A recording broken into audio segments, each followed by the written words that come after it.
So in today's video, I'm going to be teaching you how to make a Roblox anti-AFK script. First, you're going to need an executor. I'll be using Potassium for today's video. Feel free to use Xeno or whatever other executor suits you. When a player stops interacting with the game, meaning they stop moving their mouse, press any keys, or click anything, the platform begins to track that inactivity. After a certain amount of time with no input, Roblox will mark the player as idle. This is done using something called the idled event, which developers can access through the player object. Once the player is idle, there's one of two things that usually happens. Some games can kick the player from this, or Roblox can flag them as inactive depending on how the game is designed. So how would an anti-AFK script prevent this? Well, the idea is very simple. What we'll do is when the Roblox fires the idle event, the script will simulate a small input in the game so it thinks that the player is still active. Now that we actually understand how it works, we can start by developing the script. You can use whatever you like. I'm going to be using Roblox Studio to develop the script. We can start by getting the players folder, which is just local players equals game get service players. Next we'll get the actual player, which is just Players.LocalPlayer. And then we can get VirtualUser, game get service VirtualUser.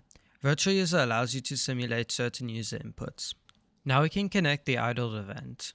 This is just done with localplayer.idled, and then we can connect a function. This essentially sets up an event listener, and when Roblox decides the player has been idled for long enough, the function will run. By using the idled event, it is the cleanest way to react to your player becoming idled. This will make it so that you don't need to constantly do something like a while loop and check when the player is idle. Then we can simulate a user input with VirtualUser button 2 down, and then for the parameters we'll select vector 2.0, and the second parameter will be workspace current camera. So button 2 down is essentially your right mouse button. Button 2 up is obviously the right mouse button but unclicked. And then vector 2.0 is just 0,0, which is a screen position.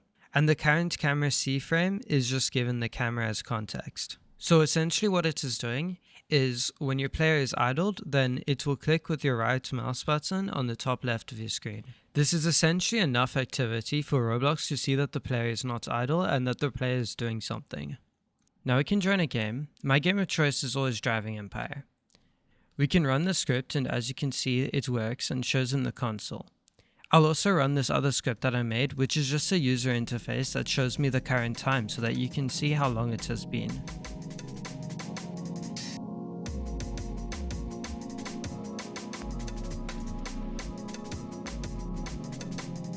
It has been well over 10 minutes, and you can see that we have not been kicked for AFK. You can also find this time UI in the description, along with the main script.